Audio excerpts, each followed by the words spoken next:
নমস্কার বন্ধুরা, কেমন আছেন সবাই? আশা করি সবাই খুব ভালো আছেন। আমি সর্বাণী। আমার বই পড়ুন বইকে ভালোবাসুন চ্যানেলে সবাইকে স্বাগত জানিয়ে আজ আমি সাহিত্যিক বিভূতিভূষণ বন্দ্যোপাধ্যায়ের লেখা একটি ছোট গল্প সংসার পড়ে শোনাচ্ছি। শুনতে থাকুন, পাশে থাকুন। উপেন ভট্টাচার্যের পুত্রবধূ বেশ সুন্দরী। একটি মাত্র ছোট ছেলে নিয়ে অত বড় পুরনো সেকেলে ভাঙা বাড়ির মধ্যে একাই থাকে। স্বামীর পরিচয়ে বউটি এ গ্রামে পরিচিতা নন। অমুকের পুত্রবধূ এই তার একমাত্র পরিচয়।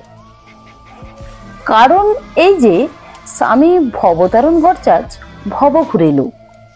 গাঁজা খেয়ে মদ খেয়ে বাপের যথা সর্বস্ব উড়িয়ে দিয়েছে। এখন কোথায় যেন সামান্য মাইনেতে চাকরি করে।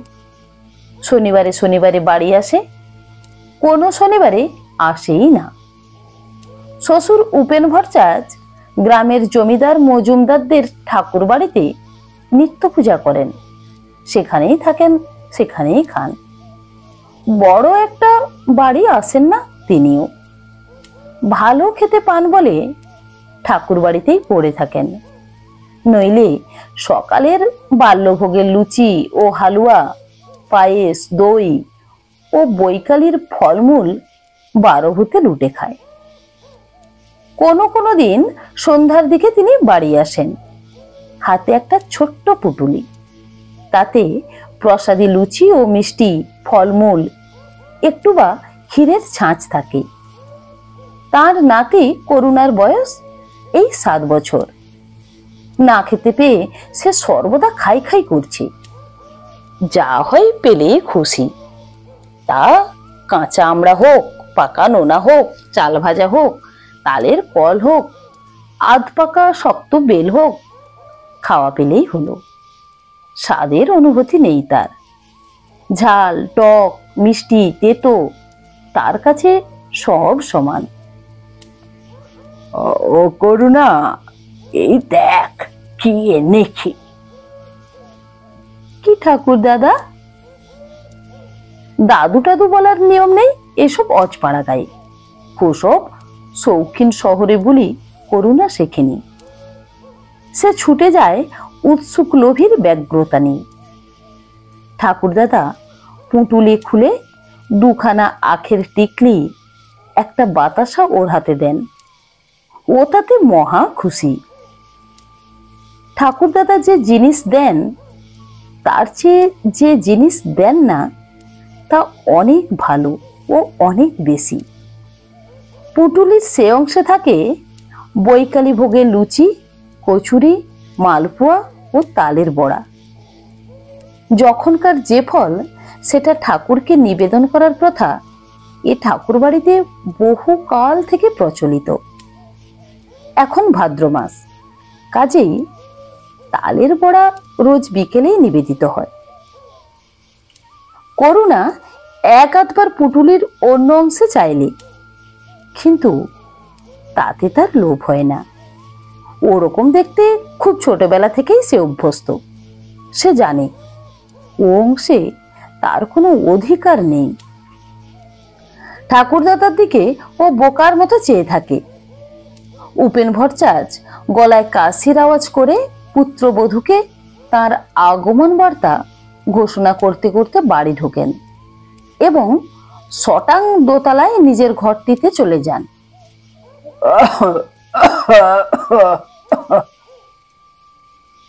রোজ তার ঘরটিতে নিজের চাবি দিয়ে বেরিয়ে যান এবং এসে আবার খোলেন। পুত্রবধূকে বিশ্বাস করার পাত্র নন তিনি। কোনো মেয়ে মানুষকেই বিশ্বাস নেই। ও বৌমা, বৌমা, ওপরে এসো। কে? বাবা? একবার ওপরে এসো। পুত্রবধূ ওপরে গিয়ে দেখে শ্বশুর পুটুলি খুলে কি সব খাবার জিনিস ত্রস্তভাবে হাঁড়ির মধ্যে পুড়ছেন। পুত্রবধূকে দেখে তাড়াতাড়ি তিনি হাঁড়িটার দিকে পেছন ফিরে বসে বললেন, বৌমা, ইয়ে করো তো, আমার ঘরে একটা আলো জ্বেলে দিয়ে যাও। আপনি রাতে কি খাবেন? ভাত রাঁধবো? না, তুমি শুধু খাবার জল এক ঘটি দিয়ে যেও এরপরে। এ সংসারে বৃদ্ধ শ্বশুরের জন্য পুত্রবধূর রাঁধবার নিয়ম নেই, যার যার তার তার। ছেলে যখন আসে বাপের খোঁজ নেয় না, ওরা নিজে রাঁধে, নিজেরা খায়। উপেন ভট্টাচার্য এসে নিজের ঘরের তালা খুলে বড় জোর একটু জল, কোনোদিন বা একটু নুন চান পুত্রবধূর কাছে। এর বেশি তার চাইবার কিছু থাকে না, কেউ তাকে দেয়ও না। আজ পুত্রবধূর তার জন্য রান্না করার প্রস্তাবে তিনি খানিকটা বিস্মিত না হয়ে পারেননি মনে মনে। বোধহয় সেই জন্যেই পুত্রবধূর প্রতি তার মনোভাব হঠাৎ বড় দরাজ হয়ে গেল। তার ফলে যখন আবার সে জলের ঘটি নিয়ে ঢুকলো, তখন তিনি হাঁড়িটা সামনে নিয়ে বললেন, দাঁড়াও বৌমা, করুণাকে দিয়েছি, আর তুমি এই দুখানা লুচি আর একটু মিষ্টি নিয়ে যাও, জল খেও। পুত্রবধূ দুই হাত পেতে শ্বশুরের দেওয়া আধখানা ক্ষীরের ছাঁচ, খানচারেক লুচি, আধখানা ছানার মালপোয়া ও দুটি তালের বড়া নিয়ে একটু অবাক হয়ে দাঁড়িয়ে রইল। শ্বশুর হঠাৎ কেন এত সদয় হয়ে উঠলেন তার উপরে? না খেয়ে থাকলেও তো কখনো বোঝেন না সে খাচ্ছে না উপোস করছে। সে বললে, আমি যাই বাবা। হ্যাঁ, যাও। পান আছে? না তো বাবা, এ হাটে আমার হাতে পয়সা ছিল না। করুণার পাঠশালার মাইনে 4 আনা বাকি, তাগাদা করছে মাস্টার, তাও দিতে পারছি না। পুত্রবধূর নাম তারা। গরিব ঘরের মেয়ে না হলে আর এমন সংসারে বিয়ে হবে কেন? নিচে নেমে এসে সে ছেলেকে ডেকে দুখানা লুচি আর মিষ্টিগুলো সব খেতে দিলে। নিজের জন্য রাখলে দুখানা লুচি আর দুটো তালের বড়া। ছেলেকে তালের বড়া খেতে দিলে ওর পেট কামড়াবে রাতে। সত্যি তার হাতে পয়সা না থাকায় কোনো দিনই রাতে সে কিছু খায় না। করুণার জন্যে দুবেলার চাল নেওয়া হয়, ওবেলা জল দেওয়া ভাত সন্ধ্যের পিদিম জ্বালিয়েই করুণাকে খেতে দেয়। তারপর মায়ে বয়ে শুয়ে পড়ে। নিত্য নক্ষত্র ওঠে আকাশে, নিত্য চাঁদের জ্যোৎস্নায় প্লাবিত হয়ে যায় ওদের মস্ত বড় ছাদটা। ও ছেলেকে নিয়ে অত বড় বাড়ির মধ্যে একখানা ঘরে শুয়ে থাকে। ইঁদুর খুটখাট করে, কলাবাদুর পুরনো বাড়ির কোণে কোণে চটাপট শব্দে ওড়ে। ছাদের ধারের বেলগাছটাতে বেলের ডাল বাতাসে দোলে। কোনো কোনো দিন ওর ছেলের ঘুম ভেঙে যায়। ভয়ে মাকে ঠেলা দিয়ে ঘুম ভাঙিয়ে বলে, ও কি কুটকুট করছে মা? কিছু না, তুই ঘুমো, ও ইঁদুর। বাইরের ছাদে, ওই শোনো। ও কিছু না, তুই ঘুমো। শাকচুন্নি আছে মা বেলগাছে? না, সেসব কিছু না। শোনো মা, রেতার দাদা গল্প করছিল তাদের বাঁশ ছাড়ে শাকচুন্নি আছে। রেতা নিজেও দেখেছে একদিন, বুঝলে মা? তুই ঘুমো, ওসব বাজে গল্প। আচ্ছা খোকন, আমি একা একা রাত 8টার সময় পুকুরে কাপড় কেচে আসি, আমি তো কিছু দেখিনি। উপেন ভট্টাচার্যের পুত্রবধূর সাহস খুব, একথা গাঁয়েও সকলে বলা বলি করে। অত বড় প্রাচীন অট্টালিকায় বহু ঘরদরের মধ্যে ছোট্ট একটি ছেলে সম্বল করে বাস করে, ওই ভূতের বাড়িতে। বাবা, শ্বশুর তো কালে ভদ্রে বাড়ি ফেরে, স্বামীও প্রায় তাই। শনিবারে যদি বা এলো, রবিবার বিকেলে চলে গেল। ধন্যী সাহস বটে মেয়ে ছেলে। কেউ কেউ বলে, মেয়ে মানুষের ভাই যাই বলো, অতটা সাহস ভালো না। স্বভাব চরিত্রের কার কিরকম তা তো কেউ বলতে পারে না। শেষ রাত্রে করুণা আবার মাকে ঠেলা মেরে বললেও, হো মা, ওঠো না, এ কিসের শব্দ হচ্ছে? তুই বাবা আর ঘুমোতে দিলিনি। কই, কোথায় শব্দ? কে এসে দরজায় ঘা দিলে, কড়া নাড়লে ওদের ঘরের বাইরে। তারা ধর্মর করে উঠে বললে, কে? বাইরে থেকে উত্তর এলো, আমি, দোর খোলো। করুণা ভয়ে কাঠ হয়ে গিয়েছিল। হঠাৎ সে খুশিতে চেঁচিয়ে উঠল প্রায়, ও বাবা! তারা তাড়াতাড়ি উঠে গিয়ে খিল খুলে দিয়ে এক গাল হেসে বলে, এসো এসো, একেবারে শেষ রাত্রে, ভালো আছো? হ্যাঁ, বাস খারাপ হয়ে গিয়েছিল রাস্তায়, আসতে যা কষ্ট হয়েছে। তালপুকুরের মাঠের মধ্যে বাস খারাপ হয়ে দাঁড়িয়ে রইল রাত 10টা থেকে। এই খানিকটা আগে তখন চললো। তুমি হাত মুখ ধো, জল গামলায় আছে, গাড়ুতে আছে, আমি ভাত চড়াই। ভাত? শেষ রাত্রে ভাত খেয়ে মরি আর কি। আমার পুটুলির মধ্যে সরু চিড়ে আছে, তাই দুটো ভিজিয়ে দাও। খোকা, সরে আয়, তোর জন্য জিলিপি কিনেছিলাম, তা মিয়ে নেতা হয়ে গিয়েছে। এই নাও, খোকারে দুখান দাও, তুমি দুখানা খাও। আমি খাবো না, তুমি একটু খেয়ে জল খাও। ও গো, না না, যা বলছি শোনো না। আমার পেট ভালো না কদিন থেকে। সরু চিড়ে ভিজিয়ে নেবু রস আর নুন মেখে বেশ কচলে কচলে কত বের করে। থাক থাক, তোমাকে আর শেখাতে হবে না, হাত মুখ ধুয়ে এসো। যাব, তার আগে একবার গাড়ুটা দাও দেখি। গামছাখানা এখানে রেখে দিও, আসছি আমি। তারা তখনই চিড়ে ভেজাতে দিলে। স্বামী এসে হাত মুখ ধুয়ে বসলো। তার সামনে পাথরের একটা বড় বাটিতে চিড়ের কত, নুন লেবু মিশিয়ে তাকে খেতে দিলে। স্বামী একটুকু মুখে দিয়েই বললে, বাহ, বেশ, লেবু নুন মিশিয়ে বড় চমৎকার খেতে লাগছে। আর দেব? না না, এই বেশি হয়েছে।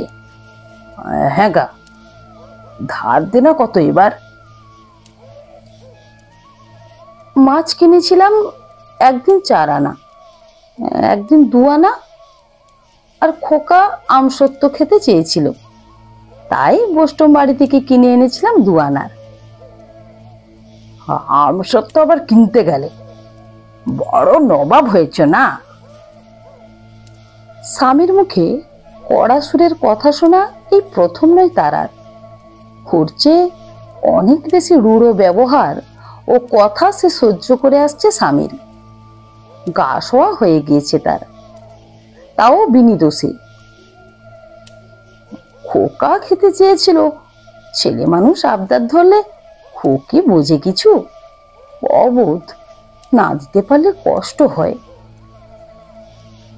বারে খোকা কাঁদতে লাগলো, দেব না কিনে? না, বাপের বাড়ি থেকে পয়সা এনে দিও। মুখ সামলে কথা বলো বলছি, বাপ তুলো না, খবরদার।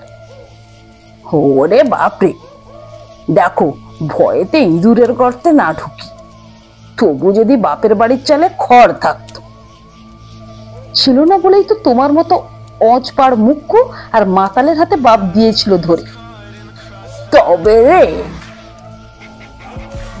স্বামী ভবতারণ হাতের কাছে ছাতা পেয়ে তাই উঁচিয়ে তেড়ে গেল তারার দিকে। করুণা চিৎকার করে কেঁদে উঠল ভয়ে। ওপর থেকে উপেন ভট্টাচার্য বলে উঠলে, কে কে কি হলো, কে ওখানে? ভবতারণ উদ্যত ছাতা নামিয়ে বললে, তোমায় আমি ফের যদি, ছোট লোকের মেয়ে কোথাকার। খবরদার, আবার বাপ তুলছু, বেরো তুমি বাড়ি থেকে, দূর হও। তোমার মুখে ছায়ের নুড়ো দেব বলে দিচ্ছি, বেরো। হারাম যদি দেখ, এখনো মুখ সামলো বলে দিচ্ছি, বেরোবো কেন? তোর কোন বাবা এ বাড়ি করে রেখে গিয়েছিল জিজ্ঞাসা করি, তুই বেরো। করুণা আকুল সুরে কাঁদছে বাবা মার ধুমধুমার ঝগড়ার মাঝখানে পড়ে গিয়ে। ওর মা এসে ওকে কোলে নিয়ে বললে, চল খোকা, আমরা এ বাড়ি থেকে চলে যাই, ওরা থাকুক, যাদের বাড়ি, তোর আমার বাড়ি তো নয়। খবরদার, খোকাকে ছোঁয় না বলছি, যাবি হারাম যদি তো একলা মর্গে যা, খোকা তোর না আমার। বেশ, রাখো খোকাকে, আমি একলাই যাচ্ছি। যা, বেরো। করুণা ছুটে গিয়ে মাকে জড়িয়ে ধরে বললে, মা তুমি যেও না, আমি তোমার সঙ্গে যাব। ভবতারণ বললে, খোকন, কেঁদো না, তোমায় আমি কলকাতা নিয়ে যাব, রেলগাড়ি কিনে দেব, মোটর কিনে দেব, এসো। করুণা কান্না জড়িত সুরে বললে, না। এসো না। কলকাতা যাবি না? না। মাকে সে আরো বেশি করে জড়িয়ে ধরে। এমন সময়ে ওপর থেকে উপেন ভট্টাচার্য নেমে এসে ছেলেকে বললেন, তুই কি চেঁচামেচি আরম্ভ করলি ভোর রাত্রি? তুই মানুষ হলি নি এই দুঃখে আর আমি বাড়ি আসিনি, কেন মিছিমিছি বৌমাকে যা তা বলছিস? আমি সব শুনেছি ওপর থেকে, তোরই তো দোষ, ও আমার ঘরের লক্ষ্মী। আপনাকে তো কিছু বলিনি, আপনি ওপরে যান বাবা, আমাদের কথার মধ্যে আসতে কে বলেছে আপনাকে? আমি যাই না যাই সে আমি বুঝবো, আর তুই যে বলছিস বৌমাকে বাড়ি থেকে বেরুতি, আমার বাড়ি না তোর বাড়ি? আমি আজও বেঁচে নেই, তোর কি দাবি আছে এই বাড়ির ওপর? আমি ওপর থেকে সব শুনেছি, বদমাইশ পাজি কোথাকার। আমি মরবার আগে খোকনকে বাড়ি লিখে দিয়ে যাব, খালি যাচ্ছি আমি সদরে, বৌমাকে ওছি করে যাব। তোমার বাড়ির আম্মা ঘুচিয়ে তবে আমার কাজ, হতচ্ছাড়া বদমাইশ। রাত দুপুরের সময় এসে উনি ঘরের বউকে বলবেন বেরো বেরো, মুরদ নেই এক করার। হ্যাঁ রে হারামজাদা, ও ভদ্রলোকের মেয়ে, সারা মাস কি খায় তুই তার কোনো হদিস রাখিস? না কেউ রাখে? বেরো বলতে লজ্জা করে না? এসো তো খোকন, এসো, চলো বৌমা, ওপরের ঘরে চলো। তারা ঘোমটা টেনে দিয়েছিল শ্বশুর আসার সঙ্গে সঙ্গে। সে ফিস ফিস করে খোকনকে কি বললে। খোকন বললে, ঠাকুর দাদা তুমি ওপরে যাও, মা বলছে। ভবতারণ সাহস পেয়ে বললে, আমি তাড়িয়ে দেবার কথা আগে মুখে এনেছি না আপনার গুণধর বৌমা? জিজ্ঞেস করুন তো, কে আগে কাকে বেরিয়ে যাবার কথা বলেছে? হ্যাঁ খোকা, বল তো। আপনার বৌমাই বললে না আমাকে বেরিয়ে যেতে?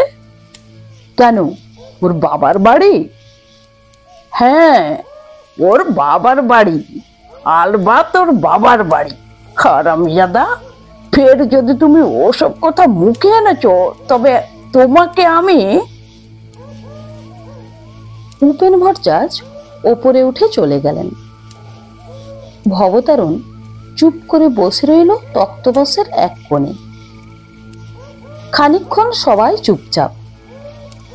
হঠাৎ ভবতারণ উঠে জামার পকেট হাতড়ে একখানা 2 টাকার নোট বার করে স্ত্রীর দিকে ছুঁড়ে দিয়ে বললে, এই দিলাম, ধার দেনা শোধ দিও, আমি এক্ষুনি চললাম। দেশলাই কে নিল আমার?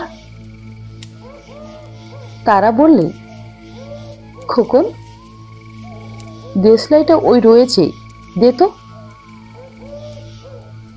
একটা বিড়ি ধরিয়ে নিয়ে ভবতারণ জামা গায়ে দিতে দিতে বললে, এসেছিলাম অনেক আশা করে, তাই এবারে আমি থাকবো না।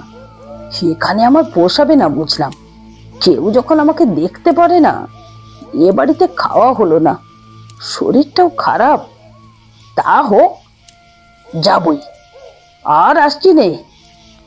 দেখ খোকন, যাবি কলকাতায়? আমার সঙ্গে মোটর কিনে দেবো, লেবুন জুস কিনে দেবো। করুণা নিরুত্তর। যাবি? না। এসো আমার সোনা, আমার মানিক, চলো আমার সঙ্গে। এই সময় তারা এগিয়ে এসে স্বামীর হাত ধরে বললে, কেন পাগলামি করছো? বসো, এখনো অন্ধকার রয়েছে, এখন কোথায় যাবি? ছি। ছাড় হাত। ঝটকা মেরে ভবতারণ হাত ছাড়িয়ে নিলে। তোমার মতো ইতরের সঙ্গে আমি কথা বলিনি, আমি খোকনের সঙ্গে কথা বলছি। রাগ করে না? ছি। ফের আবার? এইবার কিন্তু ভালো হবে না বলছি, খবরদার, আমার গা ছুঁয়ো না। আচ্ছা, ছুঁবো না, বসো ওখানে। ফের কথা বলে। খোকন, ও খোকন, যাবি আমার সঙ্গে? আয়, আর কখনো যদি এই ভিটেতে পদার্পণ করি তবে আমার। করুণা মায়ের পেছনে গিয়ে লুকিয়ে আছে, তার কোনো সাড়া পাওয়া গেল না। সকালবেলা বেশ রোদ উঠেছে। তারা স্বামীকে 2খানা পেঁপের টুকরো হাতে দিয়ে বললে, খাও, পেট ঠান্ডা হবে। ভবতারণ এই ঘুমিয়ে উঠেছে, চোখ ভারী ভারী। পেঁপের রেকাবি হাতে নিয়ে বললে, উনি কোথায়? ওপরে। যাবেন না? তা কি জানি। খাবেন? উনি কবে খান? কাল সন্ধ্যের সময় এলেন, বললাম ভাত রেঁধে দিই, উনি বললেন না। পেঁপে আর আছে, দিয়ে এসো না উপরে। সে তুমি বললে তবে দেব, সে দিয়ে এসেছি, তুমি তখন ঘুমিয়ে। দিও, বুড়ো মানুষ। সে তোমাকে শেখাতে হবে না। খোকন, ও খোকন, শোন। ও খেয়েছে, ওকে ডাকছো কেন? তুমি খেয়ে ফেলো, তোমার পেট ঠান্ডা হবে পেঁপে খেলে। এখন কেমন মনে হচ্ছে? এখনো গোলযোগ যায়নি, ভাতে জল দিয়ে নুন নেবু দিয়ে তাই খাবো। তেল দাও, নিয়ে আসি। করুণা বাপের কাছে এসে বললে, কি বাবা? এ নে, খা। তারা বললে, আহা, কেন আবার, তুমি খাও। এই সময় উপেন ভট্টাচ খড়ম পায়ে দিয়ে উপর থেকে নেমে এলেন। ঘরে উঁকি দিয়ে বললেন, কে? ভবতারণ? ভালো পেঁপে, খা। ইয়ে বৌমা, আমি আসি, ওইখানেই খাবো। ভবতারণ, আজ আসছিস তো? ভবতারণ দাঁড়িয়ে উঠে বললে, না বাবা, ও বেলা চলে যাব। আপনি আসবেন না ও বেলা? আচ্ছা, তুই যাবার আগে আমি ফিরে আসবো। আমি এই সময় তারা ফিসফিস স্বরে কি বললে স্বামীকে। ভবতারণ ডেকে বললে, বাবা, কি এই বেলা এখানে দুটো খাবেন? আপনার বৌমা বলছে কই মাছ আনতে যাচ্ছি বাঁধালি। একসঙ্গে বসে অনেকদিন খাইনি, কেমন? উপেন ভট্টাচার্য সম্মতি জ্ঞাপন করে রোয়াক থেকে উঠোনে পা দিলেন। কি ভেবে এসে আবার বসলেন রোয়াকে। পুত্রবধূ বললে, তামাক সেজে দেব? দেও দেখি। ছেলে ভবতারণ নিজেই তামাক সেজে নিয়ে এলো। বৃদ্ধ উপেন ভট্টাচার্য চোখ বুঝে হুঁকোয় টান দিতে দিতে চিন্তা করতে লাগলেন। এমন সকালবেলা কত কাল আসেনি তার জীবনে। স্ত্রী মারা গিয়েছে আজ বোধহয় 20 বছর। ভবতারণ তখন 11 বছরের বালক। তারপর থেকেই ছন্ন ছাড়া সংসার জীবন চলছে। আঁটসাট নেই কোনো বিষয়ে কারো। তার উপর দারিদ্র তো আছেই। হাতে পয়সা ছিল না বলেই ভবতারণকে লেখাপড়া শেখাতে পারেননি। লেখাপড়া শেখালে অত খারাপ হতো না সে। অবহেলিত পুত্রের প্রতি উপেন ভট্টাচার্যের মায়া হলো। কাল অত বকুনি দেওয়াটা উচিত হয়নি। ভবতারণ বাড়ি ফিরে এলো 8টার সময়। স্ত্রীকে বললে, দেখো কারে বলে যশুরে কই, আধ পোয়ার নামও নেই, ওপরে 1 পোয়া 5-6টা। বাবাকে দেখাও। পুত্রবধূ বললে, এই দেখুন। বাবা, কত করে সের নিলে? 3.5 টাকা। তা হবে, যুদ্ধের সময় ছিল ভালো, এ দিন দিন যা হয়ে উঠলো। অনেকদিন পরে পুত্র ও পুত্রবধূর সেবা যত্ন জুটল উপেন ভট্টাচার্যের ভাগ্যে। এমন একসঙ্গে খাওয়া দাওয়া কত কাল হয়নি। তিনি পড়ে থাকেন মজুমদারদের ঠাকুর বাড়িতে পেটের দায়েই তো। ছেলে উপযুক্ত হয়নি। নিজের ছেলেটাকে সে খেতে দিতে পারে না। ওদের ভার লাঘব করার জন্যই তো তিনি পরের বাড়ি খান। খাওয়া দাওয়ার পর উপেন ভট্টাচার্য দিবানিদ্রা দেবার জন্য ওপরের ঘরে চলে গেলেন। পুত্রবধূ তামাক সেজে দিয়ে গেল। আহ, কি আরাম! সব আছে তার, অথচ নেই কিছুই। আজ দিনটা একটা চমৎকার দিন। এমন দিন আবার কবে আসবে? 12 মেশে সজনে গাছে ফুল ফুটেছে। ডালপাতা নড়ছে বর্ষার সজল বাতাসে। ঘুমিয়ে পড়লেন উপেন ভট্টাচার্য। উপেন ভট্টাচার্যের পুত্রবধূও আপন মনে আজ খুব খুশি। ছন্ন ছাড়া ভাঙা বৃহৎ বাড়ি আজ যেন কার পাদস্পর্শে লক্ষ্মীর সংসারে পরিণত হয়েছে। দোতলায় শ্বশুরকে তামাক সেজে দিতে যাওয়ার সময় এই কথাই তার মনে হচ্ছিল। তার আছে সবাই, শ্বশুর, স্বামী, পুত্র, যা চায় মেয়েরা। এত বড় বাড়ি, যার জল্যমান সংসার যাকে বলে। ওদের সকলের পাতে পাতে ভাত মাছ দিয়ে আজ কত সুখ পেয়েছে সে। ওদের খাইয়ে সুখ। ভাবতে ভাবতে সেও ঘুমিয়ে পড়ল।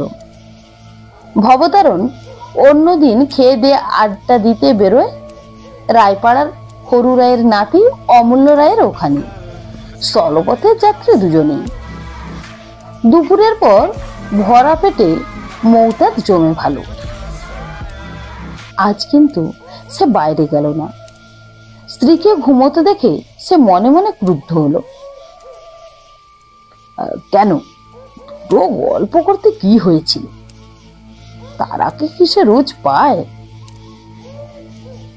কত কষ্টে থাকে এই বাড়িতে একা। সে নিজে অক্ষম স্বামী, কিছু করবার পর তার নেই। সে ভালো হবে ভাবে, ভেবেছে কতবার, কিন্তু তা হবার জন্যই। সে জানে কেন। সঙ্গ বড় খারাপ জিনিস। সেসব বন্ধুদের সঙ্গ তাকে এইখানে নামিয়েছে। জলপথ ও স্থলপথ কোনো পথ বাকি রাখেনি। আজকের সংকল্প কাল উড়ে যাবে কর্পূরের মতো। তবু আজকের দিনটা একটা সুন্দর, জাঁকালো, শান্ত দিন হয়ে থাক তার জীবনে। তারাকে ঘুম থেকে উঠিয়ে বললে, চা আছে ঘরে, চা করো, বাবাকে দিয়ে এসো, আমিও একটু খাই। না, চা খাই না, লেবু আর নুন দিয়ে চিড়ের কত করে দিই। স্ত্রী সত্যি তাকে যত্ন করবার চেষ্টা করে, তার অদৃষ্টে নেই। কার কি দোষ? তারা সত্যি ভালো মেয়ে বড়। এদিকে দিবানিদ্রা ভেঙে উপেন ভট্টাচার্য সবে উঠেছেন। অমনি পুত্রবধূ গরম চায়ের গ্লাস নিয়ে এসে তার হাতে দিলে। বিস্মিত চোখে পুত্রবধূর দিকে চেয়ে বললেন, কি চা বাড়িতে ছিল? ছিল। বেশ বেশ। পুত্রবধূ হাসি মুখে বললে, আর কিছু খাবেন? হ্যাঁ, তা কি খাবে? বেশ দোভাজা করে চিড়ে ভেজে নারকেল কোড়া দিয়ে নিয়ে এসে দেব। বেশ, কাঁচা লঙ্কা অমনি ওই সঙ্গে একটা এনো। আর শোনো, ভবতারণকে আর খোকনকেও দিও। তামাক দেব বাবা? এখন না, চিড়ে ভাজা আগে খাই, তারপরে। বাহ, মোটাটা নষ্ট করে দেবে বৌমা। এমনি সুন্দর হাসি খুশির মধ্যে সেদিনের সূর্য ডুবে গেল জামদার বড় বিলের ওপারে। সারাদিন কেউ কোথাও নেই। ভবতারণ চলে গিয়েছে। যা সামান্য 2টি টাকা দিয়ে গিয়েছে, তাতে 5 দিনের চালও হবে না। উপেন ভট্টাচার্য গিয়ে উঠেছেন মজুমদারদের ঠাকুর বাড়িতে। একা রয়েছে তার পুত্রবধূ সেই প্রকাণ্ড ভাঙা বাড়িতে ছোট্ট ছেলেকে নিয়ে রাত্রে। আবার কলাবাদুড় ওঠে কড়িকাঠের খোপে খোপে। পেঁচা ডাকে ডুমুর গাছের নির্জন অন্ধকারের মধ্যে। করুণা ঘুমের মধ্যে মাকে বলে, ও কিসের শব্দ মা? ওঠো ওঠো, ওটা কি মা? বন্ধুরা, আমার এই গল্প পাঠ যদি আপনাদের ভালো লেগে থাকে, তাহলে আমার গল্পটিতে একটি লাইক দিয়ে আমার চ্যানেলটি সাবস্ক্রাইব করে আমার সঙ্গে থাকার অনুরোধ রইল।